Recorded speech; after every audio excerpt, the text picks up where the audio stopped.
ಪಂಚಾಯಿತಿ ವಿಶೇಷ ಕಾರ್ಯಕ್ರಮಕ್ಕೆ ಸ್ವಾಗತ. ನಾನು ಹರಿಪ್ರಸಾದ್. ದಿನದ ಪ್ರಮುಖ ಸುದ್ದಿಗಳ ನಿಖರ ವರದಿ, ಯಾವುದೇ ಪಕ್ಷಪಾತವಿಲ್ಲದ ನೇರ ಮಾತು, ನಿಮ್ಮನ್ನ ದಾರಿ ತಪ್ಪಿಸದ ವಿಶ್ವಾಸಾರ್ಹ ವಿಶ್ಲೇಷಣೆ. ಇದುವೇ ನ್ಯೂಸ್ 18ನ ಪಂಚಾಯಿತಿ. ಸೌಜನ್ಯ ಪ್ರಕರಣ. 17 ವರ್ಷದ ಕಾಲೇಜು ವಿದ್ಯಾರ್ಥಿನಿಯಾಗಿದ್ದ ಸೌಜನ್ಯ ಅಕ್ಟೋಬರ್ 9, 2012ರಂದು ಕಾಲೇಜಿನಿಂದ ಮನೆಗೆ ಬರುವ ವೇಳೆಗೆ ನಾಪತ್ತೆಯಾದ. ನೇತ್ರಾವತಿ ಸ್ನಾನಘಟ್ಟದ ಬಳಿಯಲ್ಲಿ ಬಸ್ಸಿಂದ ಇಳಿದಿದ್ದ ಹುಡುಗಿ ಮಾರನೇ ದಿನ ಅಂದರೆ ಅಕ್ಟೋಬರ್ 10, 2012ರಂದು ಅತ್ಯಾಚಾರಕ್ಕೊಳಗಾಗಿ ಭೀಭತ್ಸವಾಗಿ ಹತ್ಯೆಯಾದ ಸ್ವರೂಪದಲ್ಲಿ ಆಕೆಯ ಮೃತದೇಹ ಸಿಗುತ್ತೆ. ಆಕೆಯ ಮೇಲೆ ಅತ್ಯಾಚಾರ ಎಸಗಿದ್ದ ಆರೋಪದಲ್ಲಿ ಬಂಧನಕ್ಕೀಡಾದಂತಹ ಸಂತೋಷ್ ರಾವ್ ನಿರಪರಾಧಿ ಅಂತ ಸಿಬಿಐ ವಿಶೇಷ ನ್ಯಾಯಾಲಯ ತೀರ್ಪು ನೀಡಿ 2 ವರ್ಷ ಕಳೆದು ಹೋಗಿದೆ. ಹಾಗಿದ್ರೂ ಸೌಜನ್ಯಳಿಗೆ ನ್ಯಾಯ ಸಿಗಬೇಕು ಅನ್ನುವಂತಹ ಕೂಗು ಇದುವರೆಗೂ ಕೂಡ ತಗ್ಗಿಲ್ಲ. ಇದರ ನಡುವೆಯೇ ಧರ್ಮಸ್ಥಳದ ವಿರುದ್ಧ ಅಪಪ್ರಚಾರ ನಡೆಸಲಾಗ್ತಾ ಇದೆ ಎಂದು ಆರೋಪಿಸಿ ಧರ್ಮಸ್ಥಳ ಚಲೋ ಹಮ್ಮಿಕೊಂಡಿದ್ದ ಬಿಜೆಪಿ ನಾಯಕರು ನಂತರ ಸೌಜನ್ಯಳ ಮನೆಗೂ ಕೂಡ ಭೇಟಿ ಕೊಟ್ಟಿದ್ದಾರೆ. ಇದುವೇ ಇವತ್ತಿನ ಪಂಚಾಯಿತಿಯ ಮೊದಲ ಸುದ್ದಿ. ಸೌಜನ್ಯ ನೆನಪಾಗಿದ್ದೇಕೆ? ಎಸ್, ಬಿಜೆಪಿ ನಾಯಕರಿಗೆ ಸಡನ್ ಆಗಿ ಸೌಜನ್ಯ ನೆನಪಾಗಿದ್ದೇಕೆ ಎಂಬ ಪ್ರಶ್ನೆ ಮೂಡುವಂಥದ್ದು ಸಹಜ. ಯಾಕಂದರೆ 2 ವರ್ಷಗಳಿಂದ ಇದರ ಬಗ್ಗೆ ಹೋರಾಟಗಳು ನಡೆದಿದ್ದಾವೆ. ಆಕೆ ನ್ಯಾಯ ಸಿಗಬೇಕು ಅಂತ ಹೇಳಿ, ಸೌಜನ್ಯಳಗೂ ನ್ಯಾಯ ಸಿಗಬೇಕು ಅಂತ ಹೇಳ್ತಾನೆ ಧರ್ಮಸ್ಥಳದ ವಿಚಾರದಲ್ಲಿ ಅಪಪ್ರಚಾರ ಆಗಬಾರ್ದು ಅಂತ ಹೇಳಿ 2023ರಲ್ಲೂ ಬಿಜೆಪಿಯವರು ಬೆಳ್ತಂಗಡಿ ಉಜಿರೆಯಲ್ಲಿ ಒಂದು ಹೋರಾಟವನ್ನು ರೂಪಿಸಿದರು. ಆದರೆ ಇಷ್ಟು ದಿನ ಧರ್ಮಸ್ಥಳದಲ್ಲಿ ನಡೆದಿದೆ ಎನ್ನಲಾದಂತಹ ಸಾಮೂಹಿಕ ಸಮಾಧಿಯ ಸುತ್ತಲೇ ಚರ್ಚೆ ನಡೀತಾ ಇತ್ತು. SIT ತನಿಖೆ, ಇದರ ನಡುವೆ ಬುರುಡೆ ಚಿನ್ನಯ್ಯ ಬಿಟ್ಟಿರುವಂತಹ ಬುರುಡೆಗಳ ಅನಾವರಣ, ಇವೆಲ್ಲವೂ ಕೂಡ ಒಂದೆಡೆ ಸಾಗ್ತಾ ಇದೆ. ಇಷ್ಟಾಗ್ತಾ ಇದ್ದಂತೆ ಧರ್ಮಸ್ಥಳದ ಬಗ್ಗೆ ಷಡ್ಯಂತ್ರ ನಡೆದಿದೆ, ಅಪಪ್ರಚಾರ ಮಾಡಲಾಗ್ತಾ ಇದೆ, ಹಿಂದೂ ಧಾರ್ಮಿಕ ಸಂಸ್ಥೆಯನ್ನು ಗುರಿಯಾಗಿಸಿ ಷಡ್ಯಂತ್ರ ನಡೆಸಲಾಗಿದೆ ಎಂದು ಆರೋಪಿಸಿ ಇವತ್ತು ಬಿಜೆಪಿಯವರು ಧರ್ಮಸ್ಥಳ ಚಲೋ ಅನ್ನುವಂತಹ ಕಾರ್ಯಕ್ರಮವೊಂದನ್ನು ಹಮ್ಮಿಕೊಂಡಿದ್ದರು. ಧರ್ಮಸ್ಥಳ ಚಲೋ ಕಾರ್ಯಕ್ರಮದಲ್ಲಿ ಸಹಜವಾಗಿಯೇ SIT ತನಿಖೆ ಸಾಲದು, NIA ತನಿಖೆ ಬೇಕು ಅನ್ನುವಂಥ ಆಗ್ರಹವನ್ನು ಬಿಜೆಪಿ ನಾಯಕರು ಬಹಳ ಜೋರಾಗಿ ಮಾಡಿದ್ದಾರೆ. ಸರ್ಕಾರದ ಮೇಲೆ ಒತ್ತಡವನ್ನು ಹೇರ್ತಾ ಇದ್ದಾರೆ. ಮತ್ತೊಂದೆಡೆ ಸೌಜನ್ಯಳಿಗೆ ನ್ಯಾಯ ಸಿಗಬೇಕು ಅನ್ನುವ ಒತ್ತಾಯ ಅದೇ ವೇದಿಕೆಯಿಂದ ಕೇಳಿಬಂದಿದೆ. ಅಷ್ಟಕ್ಕೆ ಈ ಕೂಗು ನಿಲ್ಲದೆ ಸೌಜನ್ಯಳ ಮನೆಗೆ ಬಿಜೆಪಿಯ ರಾಜ್ಯಾಧ್ಯಕ್ಷ BY ವಿಜೇಂದ್ರ ನೇರವಾಗಿ ಭೇಟಿ ನೀಡುವ ಮೂಲಕ ದೊಡ್ಡದೊಂದು ಸಂದೇಶವನ್ನು ರವಾನಿಸಿದ್ದಾರೆ. ಅಲ್ಲದೆ ಕರಾವಳಿ ಜಿಲ್ಲೆಗಳಲ್ಲಿ ಹಿಂದೂ ಪರ ಕಾರ್ಯಕರ್ತರ ಆಗ್ರಹಕ್ಕೂ ಎಲ್ಲೋ ಒಂದು ಕಡೆ ಬಿಜೆಪಿ ರಾಜ್ಯಾಧ್ಯಕ್ಷರು ಧ್ವನಿಗೂಡಿಸಿದಂತೆ ಗೋಚರಿಸ್ತಾ ಇದೆ. ಯಾಕಂದರೆ ಸೌಜನ್ಯಳಿಗೆ ನ್ಯಾಯ ಸಿಗಬೇಕು ಅನ್ನುವಂಥದ್ರ ಪರವಾಗಿ ಅದು ರಾಜಕೀಯವನ್ನು ಮೀರಿ ಅಂಥದ್ದೊಂದು ಧ್ವನಿಯಲ್ಲಿ ಎದ್ದಿದೆ. ಅದರಲ್ಲಿ ಕಾಂಗ್ರೆಸ್ BJP ಅನ್ನುವಂಥ ವಿಂಗಡಣೆ ಆಗಿಲ್ಲ. ಅದರಲ್ಲಿ ಬಹುತೇಕ ಎಲ್ಲರದ್ದು ಕೂಡ ಇರುವಂಥದ್ದು ಸೌಜನ್ಯ. ಯಾಕಂದರೆ ಒಂದು 17 ವರ್ಷದ ಹುಡುಗಿ ಅತ್ಯಾಚಾರಕ್ಕೊಳಗಾಗಿ ಕೊಲೆಗೀಡಾಗ್ತಾಳೆ ಮತ್ತು ಅದರಲ್ಲಿ ನ್ಯಾಯನೇ ಸಿಗಲ್ಲ ಅಂತ ಆದರೆ ನಾಗರಿಕ ಸಮಾಜ ಹೆಂಗಿರಕ್ಕೆ ಸಾಧ್ಯ ಅನ್ನುವಂಥ ಸಹಜವಾಗಿರ್ತಕ್ಕಂತಹ ಪ್ರಶ್ನೆಯನ್ನು ಮುಂದಿಟ್ಟುಕೊಂಡೇ ನಾಗರಿಕರು ಈ ವಿಚಾರದಲ್ಲಿ ಧ್ವನಿಯನ್ನು ಎಬ್ಬಿಸಿದ್ರು. ಈಗ ಬಿಜೆಪಿ ರಾಜ್ಯಾಧ್ಯಕ್ಷರು ಕೂಡ ಸೌಜನ್ಯ ಮನೆಗೆ ಹೋಗೋದ್ರ ಮೂಲಕವಾಗಿ ಹಾಗೆ ಧ್ವನಿ ಎತ್ತಿದವರ ಪರವಾಗಿ ಅವರೂ ಕೂಡ ಧ್ವನಿಗೂಡಿಸಿದಂತೆ ಗೋಚರಿಸ್ತಾರೆ. ಉಳಿದಂತೆ ಧರ್ಮಸ್ಥಳದಲ್ಲಿ ಇವತ್ತೇನೇನು ನಡೆಯಿತು, ಬಿಜೆಪಿ ನಾಯಕರ ಆಗ್ರಹ ಏನಿತ್ತು, ಕಾಂಗ್ರೆಸ್ ನಾಯಕರು ಹೇಗೆ ಕೌಂಟರ್ ಕೊಟ್ಟಿದ್ದಾರೆ, ಮತ್ತೊಂದು ಕಡೆ ತನಿಖೆ ಯಾವ ಹಂತಕ್ಕೆ ತಲುಪಿದೆ, ಎಲ್ಲದರ ಬಗ್ಗೆ ವಿವರವಾದಂತಹ ಒಂದು ವರದಿಯನ್ನು ತೋರಿಸ್ತೀನಿ ಇವತ್ತಿನ ಪಂಚಾಯಿತಿಯ ಮೊದಲ ಸುದ್ದಿ. ಇನ್ನು ಇವತ್ತಿನ ಪಂಚಾಯಿತಿಯ 2ನೇ ಸುದ್ದಿ, ನಿಗಮದಲ್ಲೊಂದು ಹೆಗ್ಗಣ. ಈ ಹೆಗ್ಗಣಗಳನ್ನು ಹಿಡಿಲೇಬೇಕಾಗಿದೆ. ಯಾಕಂದರೆ ರಾಜ್ಯ ಸರ್ಕಾರ ಜಾತಿಗೊಂದು ಅಭಿವೃದ್ಧಿ ನಿಗಮ ಮಾಡಿರುವಂಥದ್ದು ಆಯಾ ಜಾತಿಗಳಲ್ಲಿರುವ ಆಯಾ ಸಮುದಾಯಗಳಲ್ಲಿರುವಂತಹ ಬಡವರ ಉದ್ಧಾರಕ್ಕೆ, ಅಲ್ಲಿ ಕಲ್ಯಾಣ ಕಾರ್ಯಕ್ರಮಗಳನ್ನು ರೂಪಿಸೋದಕ್ಕೆ. ಇವುಗಳಿಗೆ ಇಟ್ಟಿರುವಂತಹ ಹೆಸರು ಏನು? ಅಭಿವೃದ್ಧಿ ನಿಗಮ. ಅಂದರೆ ಆಯಾ ನಿಗಮಗಳ ಮೂಲಕವಾಗಿ, ಅದು ಬೋವಿ ಅಭಿವೃದ್ಧಿ ನಿಗಮ ಇರಬಹುದು, ಅದು ಮಹರ್ಷಿ ವಾಲ್ಮೀಕಿ ಅಭಿವೃದ್ಧಿ ನಿಗಮ ಇರಬಹುದು, ಅದು ಯಾವುದೇ ಜಾತಿ ಸಮುದಾಯದ ಅಭಿವೃದ್ಧಿ ನಿಗಮಗಳೇ ಇರಬಹುದು. ಇವೆಲ್ಲವನ್ನು ಕೂಡ ರೂಪಿಸಿರೋದ್ರ ಉದ್ದೇಶ ಏನು? ಬಡವರಿಗೆ ಕಲ್ಯಾಣ ಕಾರ್ಯಕ್ರಮಗಳನ್ನು ಕೊಡಬೇಕು. ಆದರೆ ಬಡವರಿಗೆ ಕಾರ್ಯಕ್ರಮ ರೂಪಿಸಬೇಕಾದ ಜಾಗದಲ್ಲಿ ಹೆಗ್ಗಣ ಬಂದು ಕುಳಿತರೆ ಏನಾಗುತ್ತೆ ಅನ್ನೋದಕ್ಕೆ ಬೋವಿ ನಿಗಮದಲ್ಲಿ ಆಗ್ತಾ ಇರುವಂತಹ ಬೋವಿ ಅಭಿವೃದ್ಧಿ ನಿಗಮದಲ್ಲಿ ಕೇಳಿ ಬಂದಿರುವ ಭ್ರಷ್ಟಾಚಾರವೇ ಸಾಕ್ಷಿ. ನ್ಯೂಸ್ 18 ಕನ್ನಡಕ್ಕೆ ಲಭ್ಯ ಆಗಿರುವಂತಹ ವಿಡಿಯೋದಲ್ಲಿ ಅತ್ಯಂತ ಸ್ಪಷ್ಟವಾಗಿ ಈ ನಿಗಮದ ಅಧ್ಯಕ್ಷ ರವಿಕುಮಾರ್ ಕಮಿಷನ್ಗಾಗಿ ಡಿಮ್ಯಾಂಡ್ ಮುಂದಿಟ್ಟಿರುವಂತದ್ದು ಗೋಚರಿಸ್ತಾ ಇದೆ. ಹಾಗಿದ್ರೆ ಈ ನುಂಗಣ್ಣನನ್ನ ನಿಗಮದಲ್ಲಿ ಕೂರಿಸಿದ್ದೇಕೆ? ಈತ ಯಾವ ಸ್ವರೂಪದಲ್ಲಿ ಬಡವರ ದುಡ್ಡು ತಿನ್ನೋದಕ್ಕೆ ಸ್ಕೆಚ್ ಹಾಕಿದ್ದಾನೆ ಅನ್ನೋದನ್ನು ಕೂಡ ವಿವರಿಸ್ತೀನಿ ಇವತ್ತಿನ ಪಂಚಾಯಿತಿಯ 2ನೇ ಸುದ್ದಿಯಲ್ಲಿ, ನಿಗಮದಲ್ಲಿರುವಂತಹ ಈ ಹೆಗ್ಗಣದ ಬಗ್ಗೆ. ಈಗ ಮೊದಲ ಸುದ್ದಿಯ ಕಡೆಗೆ ಹೋಗೋಣ. ಸೌಜನ್ಯ ನೆನಪಾಗಿದ್ದೇಕೆ? ಯಾಕೆಂದ್ರೆ ಬಿಜೆಪಿ ನಾಯಕರು ಇವತ್ತು ಧರ್ಮಸ್ಥಳದ ವೇದಿಕೆಯಲ್ಲಿ ನೆನಪು ಮಾಡಿಕೊಂಡಿರುವಂಥದ್ದು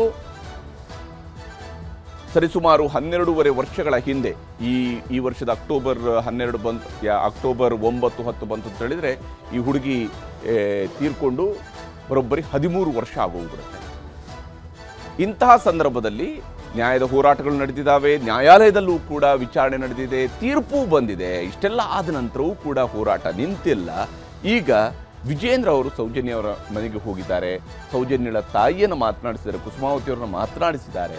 ಏನೆಲ್ಲ ನಡೀತು, ಹಾಗೆ ಧರ್ಮಸ್ಥಳದಲ್ಲಿ ನಡೆದಂತಹ ಧರ್ಮಸ್ಥಳ ಚಲೋ ಹೇಗೆ ಸಾಗ್ತು ಅನ್ನೋದನ್ನು. ಮತ್ತೆ ಮುನ್ನೆಲೆಗೆ ಬಂದ ಸೌಜನ್ಯ ನಿಗೂಢ ಸಾವು. ಸೌಜನ್ಯ ಮನೆಗೆ ಬಿಜೆಪಿ ನಿಯೋಗ ಭೇಟಿ, ಸಾಂತ್ವನ. ಸೌಜನ್ಯ ಸಾವಿಗೆ ನ್ಯಾಯ ಕೊಡಿಸುವ ಭರವಸೆ.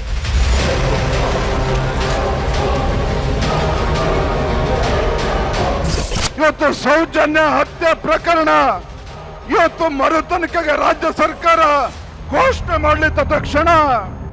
ಸೌಜನ್ಯನ ಸಾವೇನಾಗಿದೆ ಅದರ ಮರು ತನಿಖೆ ಆಗಬೇಕು. ಸೌಜನ್ಯಳಿಗೆ ನ್ಯಾಯ ಕೊಡಿಸಬೇಕು ಅಂತ SIT ರಚನೆ ಮಾಡಿದ್ರ. ಕುಟುಂಬದ ಸದಸ್ಯರಿಗೆ ನಾನು ಹೇಳಿರುವಂಥದ್ದು ಏನು ವೆಚ್ಚಗಳು ಬರ್ತದೆ ಸುಪ್ರೀಂ ಕೋರ್ಟ್ನಲ್ಲಿ ಆ ವೆಚ್ಚವನ್ನು ಸಂಪೂರ್ಣವಾಗಿ ನಾವು ಭಾರತೀಯ ಜನತಾ ಪಾರ್ಟಿ ಅದನ್ನು ಭರಿಸ್ತದೆ. ಧರ್ಮಸ್ಥಳದಲ್ಲಿ 2012 ಅಕ್ಟೋಬರ್ ತಿಂಗಳಲ್ಲಿ ನಡೆದಿದ್ದ ಸೌಜನ್ಯ ಕೊಲೆ ಕೇಸ್ಗೆ ಸಂಬಂಧಿಸಿದಂತೆ ಬಿಜೆಪಿ ನಾಯಕರಿಂದ ನ್ಯಾಯಕ್ಕಾಗಿ ಆಗ್ರಹ ಜೋರಾಗಿದೆ. ಖುದ್ದು ಬಿಜೆಪಿ ರಾಜ್ಯಾಧ್ಯಕ್ಷ BY ವಿಜಯೇಂದ್ರ ಇವತ್ತು ಸೌಜನ್ಯ ತಾಯಿಯನ್ನ ಭೇಟಿಯಾಗಿ ಮಾತುಕತೆ ನಡೆಸಿದ್ದಾರೆ. ಪಾಂಗಳದಲ್ಲಿರುವ ಸೌಜನ್ಯ ಮನೆಗೆ ವಿಜಯೇಂದ್ರ, ಸಂಸದ ಬ್ರಿಜೇಶ್ ಚೌಟ, ಶಾಸಕ ಹರೀಶ್ ಪೂಂಜಾ ಸೇರಿದಂತೆ ಹಲವು ನಾಯಕರು ಭೇಟಿ ಕೊಟ್ಟರು.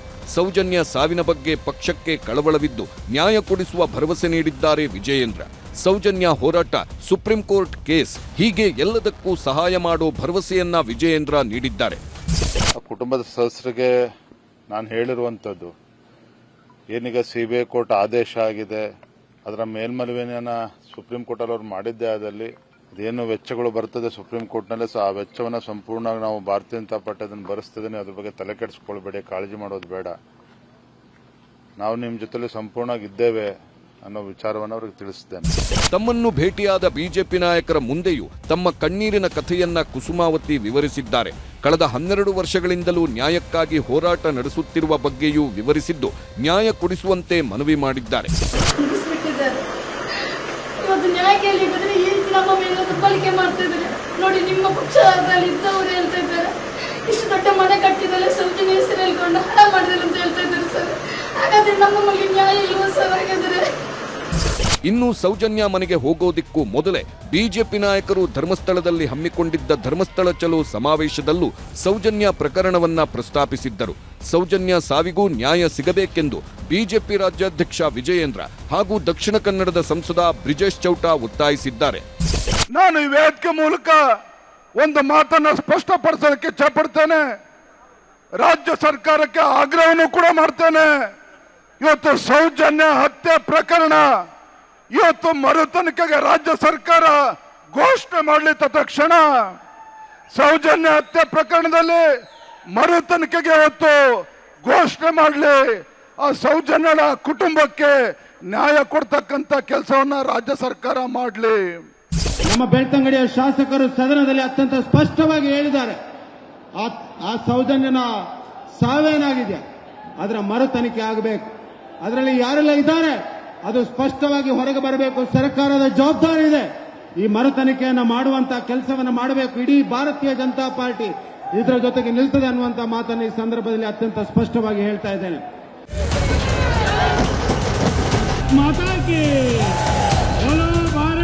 ಸೌಜನ್ಯ ಕೇಸು ತನಿಖೆ ಮಾಡೋದ್ರಲ್ಲಿ ಯಾರ್ದು ಸಮಸ್ಯೆ ಇಲ್ಲ. ಆ ಹೆಸರು ಹೇಳಿಕೊಂಡು ಇವತ್ತು ಧರ್ಮಸ್ಥಳವನ್ನ ಅಪವಿತ್ರ ಮಾಡಕ್ಕೆ ಹೊರಟಿದಾರಲ್ಲ, ಇದರ ವಿರುದ್ಧ ನಮ್ಮ ಹೋರಾಟ.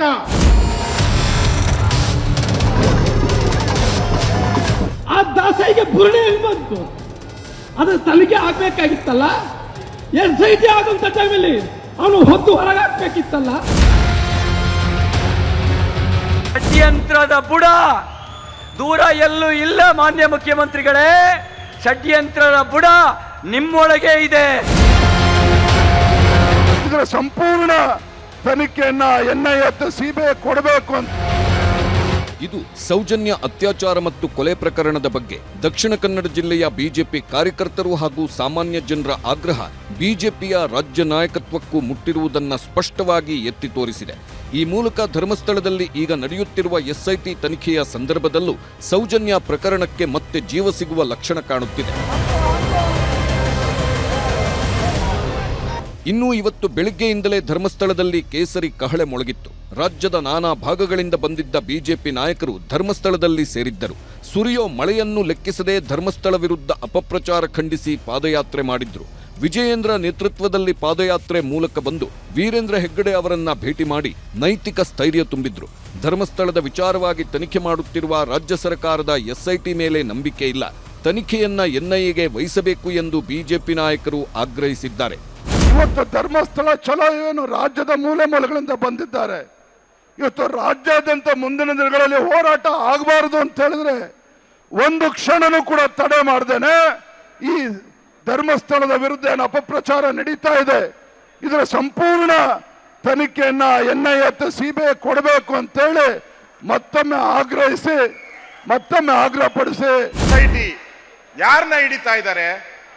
ಕೆರೆಯಲ್ಲಿರೋ ಮೀನುಗಳನ್ನ ಹಿಡಿತಾ ಇದ್ದಾರೆ, ಕುಂಟೆಯಲ್ಲಿರೋ ಮೀನುಗಳು ಹಿಡಿತಾ ಇದ್ದಾರೆ. ಇದರಿಂದ ಇರುವಂತ ದೊಡ್ಡ ತಿಮಿಂಗಲ ಸಮುದ್ರದಲ್ಲಿದೆ. ಆ ತಿಮಿಂಗಲಗಳನ್ನ ಹಿಡಿಬೇಕು, ಅದು ನಮ್ಮ ಮುಖ್ಯ ಉದ್ದೇಶ.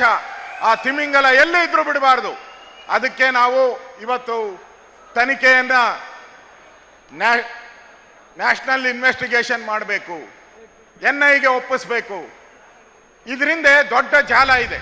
ಧರ್ಮಸ್ಥಳದಲ್ಲಿ ನಡೆದ ಸಮಾವೇಶದಲ್ಲಿ ರಾಜ್ಯ ನಾಯಕರಿಗೆ ಮಾತ್ರ ಮಾತನಾಡಲು ಅವಕಾಶ ಕೊಟ್ಟು ಸ್ಥಳೀಯ ನಾಯಕರಿಗೆ ಮಾತಾಡುವುದಕ್ಕೆ ಅವಕಾಶ ನೀಡದೇ ಇದ್ದಿದ್ದು ಬಿಜೆಪಿ ನಾಯಕರ ಅಸಮಾಧಾನಕ್ಕೂ ಕಾರಣವಾಗಿತ್ತು. ಹಾಗಿದ್ದರೂ ಧರ್ಮಸ್ಥಳದ ವಿಚಾರದಲ್ಲಿ ಅಪಪ್ರಚಾರ ನಡೆಸುವವರ ವಿರುದ್ಧ ಬಿಜೆಪಿಯು ದೊಡ್ಡ ಮಟ್ಟದ ಧ್ವನಿ ಮೊಳಗಿಸುವಲ್ಲಿ ಯಶಸ್ವಿಯಾಗಿದೆ.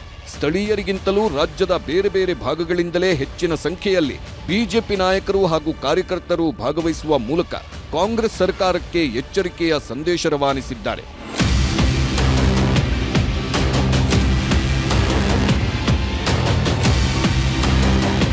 ಆದರೆ ಬಿಜೆಪಿ ನಾಯಕರ ಹೋರಾಟಗಳಿಗೆ ತಿರುಗೇಟು ನೀಡಿರುವ ಸಿಎಂ ಸಿದ್ದರಾಮಯ್ಯ ಬಿಜೆಪಿಯವರು SIT ರಚಿಸಿದಾಗ ಯಾಕೆ ವಿರೋಧಿಸಿರಲಿಲ್ಲ ಎಂದು ಪ್ರಶ್ನಿಸಿದ್ದಾರೆ. ನಾನು ಕೂಡ ಹಿಂದೂ ಎಂದಿರುವ ಸಿದ್ದರಾಮಯ್ಯ ಬಿಜೆಪಿಯವರು ರಾಜಕೀಯದ ಲಾಭಕ್ಕಾಗಿ ಹೋರಾಟ ನಡೆಸುತ್ತಿದ್ದಾರೆಂದು ಲೇವಡಿ ಮಾಡಿದ್ರು. ರಾಜಕೀಯವಾಗಿ ಮಾಡ್ತಾ ಇದ್ದಾರೆ, ಮಾಡಲಿ, ಇದರಿಂದ ಅವರಿಗೆ ರಾಜಕೀಯ ಲಾಭ ಸಿಗ್ತದೆ ಅಂತೇಳಿ ಅನ್ಕೊಂಡಿದ್ದಾರೆ. ಅದು ಸಿಗೋದಿಲ್ಲ. ಯಾಕೆಂತಂದ್ರೆ ನಾವು ಅಲ್ಲಿ ಧರ್ಮಸ್ಥಳದ ಬಗ್ಗೆ ಅಪಾರವಾದಂಥ ಗೌರವ ಇದೆ. ಮಂಜುನಾಥೇಶ್ವರ ಬಗ್ಗೆ ಅಪಾರವಾದಂಥ ಗೌರವ ಇದೆ. ಅವರು ರಾಜಕೀಯ ಮಾಡ್ತಾ ಇದ್ದಾರೆ. ಈಗ ಬಿಗಿನಿಂಗ್ನಲ್ಲಿ ಯಾಕೆ ಮಾಡಲಿಲ್ಲ? SIT ಆದಾಗ ಯಾಕೆ ಮಾಡಲಿಲ್ಲ? ಇನ್ನೊಂದೆಡೆ ಸರ್ಕಾರದ ಮಂತ್ರಿಗಳೂ ಕೂಡ ಬಿಜೆಪಿ ವಿರುದ್ಧ ಮುಗಿಬಿದ್ದಿದ್ದಾರೆ. ಸಾಮೂಹಿಕ ಸಮಾಧಿ ಬಗ್ಗೆ ಆರೋಪ ಮಾಡುತ್ತಿರುವ ತಿಮರೋಡಿ ಮತ್ತು ಮಟ್ಟಣ್ಣನವರ್ ಯಾರು ಎಂದು ಪ್ರಿಯಾಂಕ್ ಖರ್ಗೆ ಪ್ರಶ್ನಿಸಿದ್ದಾರೆ. ಇದರಲ್ಲಿ ಬಿಜೆಪಿ ಕಾರ್ಯಕರ್ತರದ್ದೇ ಷಡ್ಯಂತ್ರವಿದೆ ಎಂದು DCM DK ಶಿವಕುಮಾರ್ ಟೀಕಿಸಿದ್ದಾರೆ. ಇವತ್ತು ಯಾರ್ಯಾರು ಷಡ್ಯಂತ್ರ ನಡೀತಾ ಇದೆ ಅಂತ ಹೇಳ್ತಾ ಇರೋದು, ಮತ್ತೆ ಷಡ್ಯಂತ್ರ ನಡೆಸ್ತಾ ಇರೋರು ಯಾರು? ಇವರು BJPಯವರು ಯಾರ ಬಗ್ಗೆ ಮಾತನಾಡ್ತಾ ಇದ್ದಾರೆ? ಅವ್ರು ಯಾರೋ ಮಹೇಶ್ ಅಂತ ಅವ್ರ ಬಗ್ಗೆ ಮಾತನಾಡ್ತಾ ಇದ್ದಾರೆ, ಮತ್ತು ಗಿರೀಶ್ ಮಟ್ಟಣ್ಣ ಅವ್ರ ಬಗ್ಗೆ ಮಾತನಾಡ್ತಾ ಇದ್ದಾರೆ. ಇವರೆಲ್ಲ ಯಾರ ಕೂಸುಗಳು, ಯಾರ ಗರಡಿನಲ್ಲಿ ಬೆಳೆದಂಥ ವ್ಯಕ್ತಿಗಳು ಇವರೆಲ್ಲರೂ BJP RSS ವ್ಯಕ್ತಿಗಳೇ ಅಲ್ವಾ? ಇದೇ ಇದಾರಲ್ಲ BJP ಸ್ಥಳೀಯ ಮುಖಂಡರಿಗೆ ಇದ್ರ ಬಗ್ಗೆ ಸಂಪೂರ್ಣ ಮಾಹಿತಿ ಇದೆ ಅಂತ ಹೇಳ್ತಾರೆ. ಈಗ ಮಹೇಶ್ ಅವ್ರು ಯಾರು? RSS ವ್ಯಕ್ತಿ. ಈಗ RSS ಗೊತ್ತಿರಲಾರ್ದೆ ಇವೆಲ್ಲ ನಡೀತದ? SIT ಬೇಕು ಅಂತ ಹೇಳಿದವ್ರು ಅವರೇ, ಸ್ವಾಗತ ಮಾಡಿದವ್ರು ಅವರೇ, ನ್ಯಾಯ ಕೊಡಬೇಕು ಅಂತ ಅವರು ಬಾಯಿ ಯಾವತ್ತೂ ಬಿಚ್ಚಲಿಲ್ಲ. ಅವರಲ್ಲೇ ಇಂಟರ್ನಲ್ 2 ಫೈಟಿಂಗು, ಬಿಜೆಪಿಲಿ 2 ಗುಂಪು, ಅರ್ಥ ಆಯ್ತಾ? ಅವ್ರದೇ ಷಡ್ಯಂತ್ರ. ಯಾರು ಇದನ್ನೆಲ್ಲ ವ್ಯವಸ್ಥೆ ಮಾಡಿದ್ದಾರೆ ಎಲ್ಲ ಬಿಜೆಪಿಯ ಮೂಲ ಕಾರ್ಯಕರ್ತರೇ. ಇದನ್ನೆಲ್ಲ ಧರ್ಮಸ್ಥಳದವ್ರ ಮೇಲೆ ಕೆಟ್ಟ ಹೆಸರು ತರಬೇಕು ಅಂತ ಹೇಳಿ ಎಲ್ಲ ಮಾಡಿರೋರೆಲ್ಲ ಅವರೇನೆ. ಹೀಗೆ ರಾಜಕೀಯದ ಸಮರ ಒಂದೆಡೆ ಸಾಗುತ್ತಿದ್ರೆ ಮತ್ತೊಂದೆಡೆ ಎಸ್ಐಟಿ ತನ್ನ ಪಾಡಿಗೆ ತಾನು ಪ್ರಕರಣವನ್ನ ಭೇದಿಸಲು ಮುಂದಾಗಿದೆ. ಬುರುಡೆ ಗ್ಯಾಂಗ್ ವಿಡಿಯೋ ರಹಸ್ಯ ರಿವೀಲ್. ಗುಂಡಿ ಬ್ಲೂ ಪ್ರಿಂಟ್ ರೆಡಿ ಮಾಡಿದ್ದೇ ರೋಚಕ. ಧರ್ಮಸ್ಥಳದಲ್ಲಿ ನಾನೇ 100 ಶವ ಹೂತಿದ್ದೇನೆ, ಹೂತಿರುವ ಜಾಗವನ್ನೂ ತೋರಿಸುತ್ತೇನೆ ಅಂತ ಕೈಯಲ್ಲೊಂದು ಬುರುಡೆ ಹಿಡ್ಕೊಂಡು ಬಂದಿದ್ದ ಚಿನ್ನಯ್ಯ ಸಂಚಲನ ಸೃಷ್ಟಿಸಿದ್ದ. ಆದ್ರೀಗ ಈ ಬುರುಡೆ ಪ್ಲಾನಿಂಗ್ನ ಸ್ಫೋಟಕ ವಿಚಾರ ಗೊತ್ತಾಗಿದೆ. ಬುರುಡೆ ಪ್ಲಾನ್ ಬಗ್ಗೆ ಜಯಂತ್ ಮನೆಯಲ್ಲೇ ರಿಹರ್ಸಲ್ ನಡೆದಿತ್ತು ಎನ್ನಲಾಗಿದೆ. ಚಿನ್ನಯ್ಯನ ಮೊದಲ ಹೇಳಿಕೆ ವಿಡಿಯೋವನ್ನೂ ಅಲ್ಲಿಯೇ ಮಾಡಿದ್ರಂತೆ. ಬಳಿಕ ಗಿರೀಶ್ ಮಟ್ಟಣ್ಣನವರ ಸೂಚನೆಯಂತೆ ವಿಡಿಯೋ ಡಿಲೀಟ್ ಮಾಡಿದ್ರು ಎನ್ನಲಾಗಿದೆ. ಸದ್ಯ ಅದೇ ವಿಡಿಯೋಗಾಗಿ ಎಸ್ಐಟಿ ಮೊಬೈಲ್ ರಿಟ್ರೀವ್ ಮಾಡಿ ತಡಕಾಡುತ್ತಿದೆ. ಅಲ್ಲದೆ ಕಂಪ್ಲೇಂಟ್ ಕೊಡೋದಕ್ಕೂ ಮುನ್ನ ಬುರುಡೆ ಗ್ಯಾಂಗ್ ಹೆಣೆದಿದ್ದ ಬ್ಲೂ ಪ್ರಿಂಟ್ ಕಹಾನಿ ರಿವೀಲ್ ಆಗಿದೆ. ಬೆಂಗಳೂರಿನಲ್ಲಿ ಪಕ್ಕಾ ಪ್ಲಾನ್ ಮಾಡಿದ್ದ ಬುರುಡೆ ಗ್ಯಾಂಗ್ ಬೆಳ್ತಂಗಡಿಗೆ ಎಂಟ್ರಿ ಕೊಟ್ಟಿತ್ತು. ನೇತ್ರಾವತಿ ನದಿ ತೀರ ಮತ್ತು ಬಂಗ್ಲೆಗುಡ್ಡದಲ್ಲಿ ಕಾಡು ಸುತ್ತಿದ್ದ ಬುರುಡೆ ಗ್ಯಾಂಗ್ 30 ಜಾಗಗಳನ್ನು ಗುರುತು ಮಾಡಿ ನಕ್ಷೆ ರೆಡಿ ಮಾಡಿತ್ತು ಎನ್ನಲಾಗಿದೆ. ಚಿನ್ನಯ್ಯ ಶವ ಹೂಳದೇ ಇದ್ದ ಜಾಗಗಳನ್ನೂ ಗುರುತು ಮಾಡಿದ್ದ ಬುರುಡೆ ಪಡೆ ಬೋಳಿಯಾರಿನಲ್ಲೂ ಸ್ಪಾಟ್ ಗುರುತು ಮಾಡಿತ್ತು. ಪ್ರತಿದಿನ ಶೋಧ ಕಾರ್ಯಾಚರಣೆ ಬಳಿಕ ಮಹೇಶ್ ಶೆಟ್ಟಿ ತಿಮರೋಡಿ ಮನೆಯಲ್ಲಿ ಚರ್ಚೆ ಮಾಡಿದ್ರು. ಈ ವೇಳೆ ಶವ ಹೂತಿದ್ದ ಜಾಗಗಳ ಬಗ್ಗೆ ವಿಶ್ವಾಸದಿಂದಲೇ ಇದ್ದಂತೆ ಚಿನ್ನಯ್ಯ. ಆದ್ರೆ ಮಾಸ್ಕ್ ಮ್ಯಾನ್ ಲೆಕ್ಕಾಚಾರ ಉಲ್ಟಾ ಹೊಡೆದಾಗ ಗ್ಯಾಂಗ್ ತಲ್ಲಣಗೊಂಡಿದೆ. ಧರ್ಮಸ್ಥಳದ ಸಮೀಪ ವಿದ್ಯಾರ್ಥಿನಿಯೊಬ್ಬಳ ಕಿಡ್ನಾಪ್. ಕಣ್ಣಾರೆ ಕಂಡಿದ್ದು ರೀಲೋ ರಿಯಲ್ಲೋ? ಎಸ್ಐಟಿ ತನಿಖೆಯ ನಡುವೆಯೇ 2012 ಅಕ್ಟೋಬರ್ 9ರಂದು ಧರ್ಮಸ್ಥಳದ ಸಮೀಪದಲ್ಲಿ ಯೂನಿಫಾರ್ಮ್ನಲ್ಲಿದ್ದ ವಿದ್ಯಾರ್ಥಿನಿಯೊಬ್ಬಳನ್ನ ಕಿಡ್ನಾಪ್ ಮಾಡಿದ್ದನ್ನ ಕಣ್ಣಾರೆ ಕಂಡಿದ್ದೇನೆ ಎಂದು ಮಂಡ್ಯದ ಮಹಿಳೆಯೊಬ್ಬರು ಹೇಳಿದ್ದಾರೆ. ಅಲ್ಲದೆ ತಾವು ನೋಡುತ್ತಿದ್ದಂತೆ ಆಕೆಯನ್ನ ಕಾರು, ಆಟೋ, ಬೈಕ್ಗಳಲ್ಲಿ ಬಂದಿದ್ದವರು ಅಪಹರಿಸಿದ್ದರು. ಅದನ್ನು ಪ್ರಶ್ನಿಸಿದಾಗ ಅದೆಲ್ಲ ನಿಮಗ್ಯಾಕೆ ಎಂದು ದಬಾಯಿಸಿ ಕಳಿಸಿದ್ದರೆಂದು ಮಹಿಳೆ 12 ವರ್ಷಗಳ ನಂತರ ಹೇಳುತ್ತಿದ್ದಾರೆ. ಹುಡುಗಿ ಹೋದ್ಲು ಆ ಕಡೆಯಿಂದ. ಒಂದು ಯೂನಿಫಾರ್ಮ್ ಹಾಕೊಂಡಿದ್ದವಳು, ಸ್ಕೈ ಬ್ಲೂ ಕಲರ್ ಟಾಪು ಮತ್ತೆ ಒಂದು blue colour pant, blue colour veil ಹಾಕೊಂಡಿದ್ಲು, ಒಂದು ಛತ್ರಿ ಹಿಡ್ಕೊಂಡಿದ್ಲು. ಹುಡುಗಿ ಪಾಸ್ ಆಗ್ತಾ ಇರ್ಬೇಕಾದ್ರೆ ಆ ಹುಡುಗಿ ನನ್ನೊಂದು ಸೆಕೆಂಡ್ ಹಿಂಗೆ ತಿರುಗಿ ನೋಡಿದ್ಲು ಅವಳು. ನಾನು ಅವಳನ್ನ ನೋಡಿದೆ. ಅವಳು ನೋಡುವಾಗ ನಾನು ಹೇಳಿದೆ, ಅವಳು ನನ್ನ ಸೋದರತ್ತೆ ಮಗಳು ಜ್ಯೋತಿ ಥರ ಇದ್ದಾಳೆ ನೋಡಿ ಅಮ್ಮ ಅಂತ ಇವ್ರಿಗೆ ತೋರಿಸ್ದೆ. ಹಂಗೆ ಅವಳೆ ಜ್ಯೋತಿ ತರನೇ ಅವಳೆ ಅಂತ ಅವರು ಹೇಳಿದ್ರು. ಆ ಹುಡುಗಿ ಜೋರಾಗಿ ಕಿರ್ಚ್ಕೊಂಡ್ಲಲ್ಲಿ. ಆದ್ರೆ ಅವಾಗ ಹುಡುಗಿ ಅಂತ ಗೊತ್ತಿಲ್ಲ. ತಿರುಗಿ ನೋಡಿದೆ, ಅದೇ ಹುಡುಗಿ ಅವಳು. ಮರದ ಮರೆಯಲ್ಲಿ ನಿಂತಿದ್ದವರು. ನಾವ್ ಹಿಂಗ್ ಬಂದು ತಿರುಗಿ ನೋಡಿದೆ, ಅದೇ ಹುಡುಗಿ ಅದು. ಯಾಕೆ ಹುಡುಗಿ ಇಲ್ಲಿ ಚೆನ್ನಾಗಿ ಹೋಯ್ತಲ್ಲ, ಅದೇ ನಾನು ಹೇಳಿದ್ನಲ್ಲಮ್ಮ, ಆ ಹುಡುಗಿ ಅಲ್ಲಿ ಕಿರ್ಚ್ಕೊತಾ ಇದೆ. ಅಲ್ಲೊಂದು ಕಾರ್ ಬಂತು, ಬೂತ್ ಕಲರ್ ಕಾರ್ ಬಂದಿದೆ, ಅಲ್ಲೊಂದು ಆಟೋನು ಅಲ್ಲೇ ನಿಂತ್ಕೊತು, ಬೈಕ್ಗಳು ಅಲ್ಲೇ ನಿಂತವೆ. ಇವರೆಲ್ಲ ಏನ್ ಮಾಡ್ತಾ ಇದ್ರು ಅಂತ ಗೊತ್ತಿಲ್ಲ. ನೀವು ಬನ್ನಿ ಅಂದ್ಬಿಟ್ಟು ನಾನು ಓಡಕ್ ಸ್ಟಾರ್ಟ್ ಮಾಡಿದೆ. ಅಲ್ಲಿ ನಾನು ಬನ್ನಿ ಅಂತ ಇವ್ರಿಗೆ ಹೇಳ್ತಾ ಇರುವಾಗ ಏನ್ ಮಾಡಿದ್ರು ಅವರು, ಆ ಹುಡುಗಿ ಜೋರಾಗಿ ಕಿರ್ಚ್ಕೊಂಡಾಗ ಆ ಹುಡುಗಿ ತಲೆ ಒಂದ್ ಕಡೆ ಕೈ ಇಲ್ಲ ಹಾಕೊಂಡಿದ್ದಾರೆ, ಒಂದ್ ಕೈನ ಹಿಂಗೆ ನುಳ್ಸಿದ್ದಾರೆ. ಅವ್ಳ ಛತ್ರಿ ಕೆಳಗಡೆ ಬೀಳ್ತು. ಆಮೇಲೆ ಹುಡುಗಿ ಬಾಯಿನ ಯಾವ್ದೋ ಒಂದು ವಸ್ತು ಇತ್ತು, ಬಾಯಿನೋ ಮೂಗ್ನೋ ಏನೋ ಮುಚ್ಚಿದ್ರು ಅವರು. ಹುಡುಗಿ ಸೌಂಡ್ ನಿಂತೋಯ್ತು. ನಾನು ಓಡ್ದೆ. ಅಷ್ಟೇ ದೂರ ಇದ್ದಿದ್ದು. ಅಷ್ಟು ದೂರದಲ್ಲೇ ಕಾರ್ ಮುಂದೆ ಈ ಕಡೆ ಅಡ್ಡ ನಿಂತ್ಕೊಂತಲ್ಲ ಆಟೋ, ಹುಡುಗಿ ಮಧ್ಯೆ ಸೇರ್ಕಂತು. ಅವಾಗ ಕಾರ್ ಒಳಗೆ ದಬ್ಕೊಬಿಟ್ಟಿದ್ದಾರೆ. ಹುಡುಗಿನ ತೂರಿಸ್ಕೊಂಡು ಪಾಸ್ ಆಗಿದ್ದಾರೆ. ಫಸ್ಟ್ ಕಾರ್ ಹೋಯ್ತು, ಆಮೇಲೆ ಆಟೋ ಹೋಯ್ತು, ಆಮೇಲೆ ಬೈಕ್ಗಳು ಹೋದು. ಬಲವಂತವಾಗಿ ಇದು ಮಾಡ್ಕೊಂಡಿದ್ದಾರೆ. ಕೈ ಎಲ್ಲ ಹಿಂದಕ್ಕೆ ನುಲ್ಚಿದ್ರು. ಹುಡುಗಿ ಜೋರಾಗಿ ಕಿರಿಚ್ಕಂತು ಹಿಂಗೆಲ್ಲ ಮಾಡ್ತಲ್ಲ ಅಂದ್ರೆ ಅದು ಏನೂ ಇಲ್ಲ, ನೀವು ಹೋಗಿ ಅಂದ್ರು ಅವರು. ಅಲ್ಲೆಲ್ಲ ಅದು ಬಲವಂತವಾಗಿ ಕರ್ಕೊಂಡು ಹೋದ್ರೆ ಮುನ್ಸ್ಕೊಂಡು ಬಂದಿದ್ರೆ ಏನಾದ್ರು ಬೇಜಾರಾಗಿದ್ರೆ, ಹುಡುಗಿ ಸ್ಕೂಲೋ ಕಾಲೇಜಿಂದನೋ ಬರ್ತಾ ಇದೆ, ಆ ಕಾಲೇಜಿಂದನೇ ಸ್ಕೂಲಿಂದನೇ ಹೋಗಿ ಕರ್ಕೊ ಹೋಗ್ಬೋದಾಗಿತ್ತಲ್ಲ. ರೋಡಲ್ಲಿ ಯಾಕೆ ಈ ತರ ಮಾಡಿದ್ರು? ಎಲ್ಲ ಬಂದು ಇಲ್ಲೇ ನಿಂತ್ಕೊಂಡಿದ್ರಲ್ಲ ಅಂತ ನಾನು ಪ್ರಶ್ನೆ ಮಾಡಿದೆ. ಇದೆಲ್ಲ ಪ್ರಶ್ನೆ ಮಾಡೋದಕ್ಕೆ ನೀವು ಯಾರು? ನೀವೆಲ್ಲಿಂದ ಬಂದಿದ್ದೀರಿ? ನಿಮಗೆ ಯಾಕೆ ಬೇಕಿದು? ನೀವು ಹೊರಡಿ, ನೀವು ಹೋಗಿ ನೀವಿಲ್ಲೆಲ್ಲ ನಿಂತ್ಕೋಬಾರ್ದು, ಈಗ ಹೋಗಿ ಅಂತೆಲ್ಲ ಅವನು ನಮ್ಮನ್ನ ಫೋರ್ಸಬಲ್ಲಿ ಕಳ್ಸಕ್ ನೋಡ್ದ. ಆಗ ನಾವು ಇಲ್ಲೇನೋ ನಡೆದಿದೆ, ಏನು ಅಂತ ಗೊತ್ತಿಲ್ಲ. ನಾವು ನೋಡಿದ್ರೆ ಇಲ್ಲಿ ಪರಿಸ್ಥಳ ಏನ್ ಮಾಡೋದು ಅಂತ ನಮ್ಗೆ ಏನೋ ತೋಚಲಿಲ್ಲ. ಆದ್ರೆ 12 ವರ್ಷಗಳ ಹಿಂದೆ ನೋಡಿದ್ದ ಘಟನೆಯ ಬಗ್ಗೆ ಈ ಮಹಿಳೆ ಈಗ ಹೇಳ್ತಿರೋದೇಕೆ ಎಂಬುದೇ ಪ್ರಶ್ನೆ. ಇದು ನಿಜಕ್ಕೂ ಕಂಡಿರುವ ದೃಶ್ಯವೋ ಅಥವಾ ಕಥೆ ಕಟ್ಟಿರುವ ವಿಷಯವೋ ಎಂಬುದರ ಬಗ್ಗೆ ತನಿಖೆ ನಡೆಸಬೇಕಿದೆ. ಸದ್ಯ ಈ ಮಹಿಳೆ ಕೂಡ ತಾನು ಕಂಡಿದ್ದೇ ಎನ್ನುತ್ತಿರುವ ಘಟನೆಯ ಬಗ್ಗೆ ಎಸ್ಐಟಿಗೊಂದು ದೂರು ಬರೆದು ಪೋಸ್ಟ್ ಮೂಲಕ ಕಳಿಸಿದ್ದಾರಂತೆ. ಆದ್ರೆ ಇದರ ಸತ್ಯಾಸತ್ಯತೆಯನ್ನ ಬಯಲು ಮಾಡುವ ಜವಾಬ್ದಾರಿ ಎಸ್ಐಟಿ ಮೇಲಿದೆ. ಅಲ್ಲದೆ ಎಸ್ಐಟಿ ಈಗಾಗಲೇ ಬುರುಡೆಯ ಬೆನ್ನು ಬಿದ್ದಿದ್ದು ಯಾವೆಲ್ಲ ರಹಸ್ಯಗಳು ಹೊರಬರುತ್ತವೆ ಎಂದು ನೋಡಬೇಕಿದೆ. ಮೈಸೂರಿನಿಂದ ಆನಂದ್ ಜೊತೆ ಮಂಜುನಾಥ್ ಆರ್ಯ ಮತ್ತು ಕಿಶನ್ ಶೆಟ್ಟಿ, ನ್ಯೂಸ್ 18 ಧರ್ಮಸ್ಥಳ. ಫಲಾನುಭವಿಗಳಿಂದ ಕೂಡ ಪರ್ಸೆಂಟೇಜ್ ಕೇಳೋದಕ್ಕೆ ನಿಗಮದಲ್ಲಿ ಕುಳಿತಿರುವಂತಹ ಹೆಗ್ಗಣ ಮುಂದಾಗಿದೆ. ಇಲ್ಲಿ ಬಹಳ ಮುಖ್ಯವಾಗಿ ಜಾತಿಗೊಂದು ನಿಗಮದಲ್ಲೊಂದು ಹಗರಣ ಮಾಡೋದಕ್ಕೆ ಕುಳಿತಿರುವ ಹೆಗ್ಗಣಗಳು. ಇದು ಸದ್ಯಕ್ಕೆ ರಾಜ್ಯದ ನಿಗಮಗಳ ಪರಿಸ್ಥಿತಿ ಇರುವಂಥದ್ದು. ಅದರಲ್ಲಿ ವಿಶೇಷವಾಗಿ ಭೋವಿ ಅಭಿವೃದ್ಧಿ ನಿಗಮ ನೋಡಿ, ಇದು 2ನೇ ಬಾರಿ ಈ ರೀತಿಯಾದಂತಹ ಒಂದು ಹಗರಣ ಒಂದೇ ನಿಗಮದಲ್ಲಿ ಕೇಳಿ ಬರ್ತಿದೆ. ಬಿಜೆಪಿ ಸರ್ಕಾರವನ್ನು ಟೀಕಿಸಿದ್ದ ಕಾಂಗ್ರೆಸ್ನಲ್ಲೂ ಕೂಡ ಅದೇ ಕರ್ಮಕಾಂಡ. ಯಾಕಂದ್ರೆ ಬಿಜೆಪಿ ಅವಧಿಯಲ್ಲೂ ಕೂಡ ಭೋವಿ ನಿಗಮದಲ್ಲಿ ಅವ್ಯವಹಾರ ನಡೆದಿತ್ತು ಅಂತ ಹೇಳಿ ಅಂದಿನ ಶಾಸಕರಾಗಿದ್ದಂತಹ ಗೂಳಿಹಟ್ಟಿ ಶೇಖರ್ ಅವರು ಆರೋಪವನ್ನು ಮಾಡಿದ್ರು. ಕಂಪ್ಲೇಂಟ್ ಆಗಿತ್ತು, CID ಮೂಲಕವಾಗಿ ತನಿಖೆ ನಡೀತಾ ಇತ್ತು. ಆದರೆ ಈಗ ಕಾಂಗ್ರೆಸ್ನ ಅವಧಿಗೆ ಬಂದರೆ ಕಾಂಗ್ರೆಸ್ನ ಅವಧಿಯಲ್ಲೂ ಕೂಡ ಅದೇ ಭೋವಿ ನಿಗಮದಲ್ಲಿ ಮತ್ತೆ ಹಗರಣ ನಡೀತಾ ಇದೆ ಅನ್ನುವಂಥದ್ದು. ಕಾಂಗ್ರೆಸ್ ಅವಧಿಯಲ್ಲಿ ಕುಲ್ಲಂ ಪರ್ಸೆಂಟೇಜ್ ಮಾತುಕತೆ ನಡೀತಾ ಇದೆ, ಬಹಳ ಕುಲ್ಲಂ ನಡೀತಾ ಇದೆ. ಇದು ಮುಚ್ಚುಮರೆ ಏನಿಲ್ಲ. ಇಲ್ಲಿ ಭೋವಿ ಅಭಿವೃದ್ಧಿ ನಿಗಮದಲ್ಲಿ ಹಣ ಮಂಜೂರಿಗೆ ಪರ್ಸೆಂಟೇಜ್ ಫಿಕ್ಸ್ ಮಾಡ್ತಿದ್ದಾರೆ. ಎಷ್ಟು ಪರ್ಸೆಂಟೇಜ್ಗೆ ಫಿಕ್ಸ್ ಮಾಡಿದ್ರೆ ಬೆಟರ್ ಅನ್ನುವಂಥ ರೀತಿಯಲ್ಲಿ ಮಾತುಕತೆಗಳು ನಡೀತಾ ಇದ್ದಾವೆ. ಇಲ್ಲಿ ಭೂ ಒಡೆತನ ಯೋಜನೆ ಅಡಿ ಕೋಟ್ಯಾಂತರ ರೂಪಾಯಿಯ ಅಕ್ರಮ ನಡೀತಾ ಇರುವಂಥದ್ದು ಗೊತ್ತಾಗ್ತಾ ಇದೆ. ಸರ್ಕಾರ ಒಂದು ಕಡೆಯಲ್ಲಿ ನಿಗಮಗಳಿಗೆ ಹಣ ಮಂಜೂರು ಮಾಡುತ್ತೆ, ಅದು ಬಡವರಿಗೆ ತಲುಪಬೇಕಾಗತ್ತೆ. ಮಧ್ಯದಲ್ಲಿ ಕುಳಿತಿರುವಂತಹ ಈ ನಿಗಮ ಬಡವರಿಗೆ ಕೊಡೋ ಬದಲಿಗೆ ಅದರಲ್ಲಿ ತನ್ನ ಪರ್ಸೆಂಟೇಜ್ ಅನ್ನು ಗಿಟ್ಟಿಸ್ಕೊಳ್ತಿದೆ. ಫಲಾನುಭವಿಗಳಿಗೆ ಹಣ ಬಿಡುಗಡೆಗೆ ಕೊಡಬೇಕಂತೆ ಕಮಿಷನ್. ಯಾವ ಕಾರಣಕ್ಕಾಗಿ ಇವ್ರಿಗೆ ಕೊಟ್ಟಿರೋ ಕುರ್ಚಿ ಕೊಟ್ಟ ನಂತರ ಅಲ್ಲಿ ಕುಳಿತುಕೊಂಡು ನಿಯತ್ತಲ್ಲಿ ಕೆಲಸ ಮಾಡೋದು ಬಿಟ್ಬಿಟ್ಟು ಈ ಪರ್ಸೆಂಟೇಜ್ ಯಾಕೆ ಇವರಿಗೆ? ಸರ್ಕಾರದ ಹಣ ಪಡೆಯೋದಕ್ಕೆ ನಿಗಮಾಧ್ಯಕ್ಷರಿಗೆ ಜೇಬಿಗೆ ದುಡ್ಡು ತುಂಬಿಸಬೇಕಾದಂತಹದ್ದು ಅವರ ಮಾತುಗಳಿಂದ ಗೋಚರಿಸುತ್ತಿದೆ. ಬ್ರೋಕರ್ ಬಳಿ ಕಮಿಷನ್ ಕೇಳುವ ವಿಡಿಯೋ ವೈರಲ್ ಆಗಿದೆ.